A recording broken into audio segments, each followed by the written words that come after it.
On l'achève aujourd'hui. Il s'agissait de célébrer les entrepreneurs sénégalais à l'exportation. Nous avons finalisé avec le financement de la Banque mondiale un programme très important, le PDTE, qui visait à accompagner 150 entreprises, dont 10 associations professionnelles à l'exportation. Parmi ces associations professionnelles, vous avez par exemple la Ligue de football du Sénégal, professionnelle. C'est 28 clubs, c'est 28 PME, c'est des PME qui s'appuient aussi sur les entreprises ou les joueurs qu'ils exportent. Vous avez des acteurs dans le domaine justement de l'horticulture, des fruits et légumes. Vous avez des acteurs qui sont dans le domaine de la maroquinerie, des acteurs dans le domaine du numérique, etc. Donc ce programme s'est déroulé durant 4 années. Il s'achève avec des résultats très concrets, puisque les bénéficiaires ont augmenté le nombre de pays dans lesquels ils pouvaient exporter. Ils ont augmenté le nombre d'emplois qu'ils avaient. Ils ont créé des emplois. Ils ont augmenté leur chiffre d'affaires. Ils ont augmenté les richesses.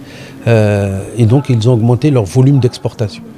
Donc, c'est d'abord de pouvoir les présenter, de pouvoir faire en sorte que ces derniers puissent être dans des relations d'affaires. Beaucoup de personnes sont venues les voir, plus de 1500 intéressés par les secteurs dans lesquels ils étaient.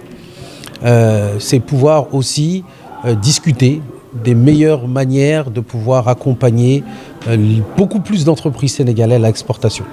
Le chef de l'État souhaite à l'horizon 2035 multiplier par 3 le volume des exportations. Et donc nous nous sommes rencontrés pour présenter déjà ce qui se faisait, pour présenter les résultats que nous avions, pour réfléchir aussi à la manière d'opérationnaliser la stratégie d'exportation. Ce sont les échanges que nous avons eus et que nous avons encore pour finaliser justement cette ambition et la mettre en œuvre. L'équation, elle est simple. Les pays qui sont les plus développés sont les pays qui exportent le plus. Donc nous devons exporter. Et nous avons des choses à exporter. Nous avons notre culture à exporter, nous avons nos produits à exporter, nous avons nos services à exporter. Et nous avons des entreprises qui sont aussi déjà sur ce secteur-là. Maintenant, le défi, c'est de les accompagner d'une manière plus sur mesure pour qu'ils puissent faire beaucoup plus, pour avoir des champions à l'export. Parce qu'avoir des champions à l'export, c'est aussi protéger notre marché intérieur.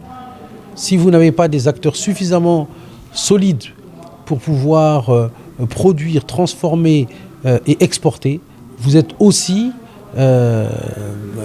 entre les mains d'autres acteurs à l'extérieur sur lesquels vous allez consommer les jeans, vous allez consommer les films américains ou autres, vous allez consommer la nourriture d'autres, vous allez consommer les produits des autres. Et si vous les consommez, vous aussi, vous perdez les emplois qui sont les emplois pour nos frères et sœurs et pour les citoyens. Donc, renforcer les entreprises et les renforcer à l'export, c'est créer de la richesse, mais c'est aussi créer les emplois dont nous avons besoin, c'est créer les richesses dont nous avons besoin. Et cette démonstration de ceux qui ont été bénéficiaires est une démonstration éclatante de ce que l'on peut faire à une échelle plus importante pour le Sénégal et pour la sous-région. Je pense que les travaux que nous avons, dont les recommandations seront présentées aux autorités et aux plus hautes autorités notamment, nous permettront vraiment de faire la démonstration de la manière dont on peut créer les richesses et les emplois dont nous avons besoin. Le programme que nous avons mis en œuvre, c'est 3,5 milliards de francs CFA qui ont été alloués aux entreprises bénéficiaires. Celles-ci ont aussi participé à hauteur de 600 millions, soit plus de 4 milliards pour pouvoir les accompagner à se moderniser, à se certifier, à se former, à bénéficier de la promotion commerciale. On dit souvent que $1 dépensé permet de générer $10 en termes de recettes dans le domaine de l'exportation. Voilà pourquoi c'est extrêmement important. Effectivement, alors 10 ans après la première déclaration de Dakar, vous avez la seconde déclaration de Dakar, des structures d'appui et d'encadrement aux petites et moyennes entreprises de la zone UEMOA et de l'Afrique de manière générale. puisque 7 pays de la zone UEMOA ont signé cette déclaration de Dakar, auquel vous pouvez ajouter la Guinée-Conakry et le Congo. Cette déclaration de Dakar, elle fait le point de ce qui a été fait depuis 10 ans par le réseau des structures d'appui et d'encadrement au niveau de la zone UEMOA, d'accompagnement des PME. Elle met en lumière les nouveaux défis que l'on a en matière de promotion des PME. Je dis souvent, ce qui a fait le succès des pays développés, c'est d'avoir mis au cœur de leur activité les PME. C'est le président Senghor, lorsqu'il se rendait aux États-Unis, qui a découvert ou qui a visité la SBA, la Small Business Administration, qui est le socle de la politique d'accompagnement des PME. Les Américains parlent de sacralité de la PME. Aucune politique ne se fait sans que la PME soit appréhendée. Dans le domaine des marchés publics, dans le domaine des financements, dans le domaine de l'exportation, dans le domaine de la sous-traitance.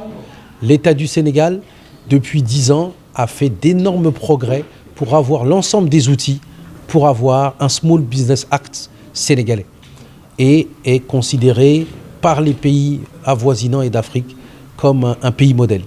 L'enjeu, c'est d'œuvrer à avoir un Small Business Act africain, un modèle d'accompagnement des PME africaines à partir de notre expérience et en lien avec l'ensemble des structures d'appui et d'encadrement des PME de la zone UEMOA et de l'Afrique. Surtout que le Sénégal préside l'Union africaine et donc il se doit de montrer l'exemple. Et donc c'est vraiment une fierté aussi que nous est confiée au Sénégal et à la DPME le soin d'institutionnaliser ce réseau et le soin de le porter au niveau continental pour que l'on ait un modèle africain d'accompagnement des PME. Merci.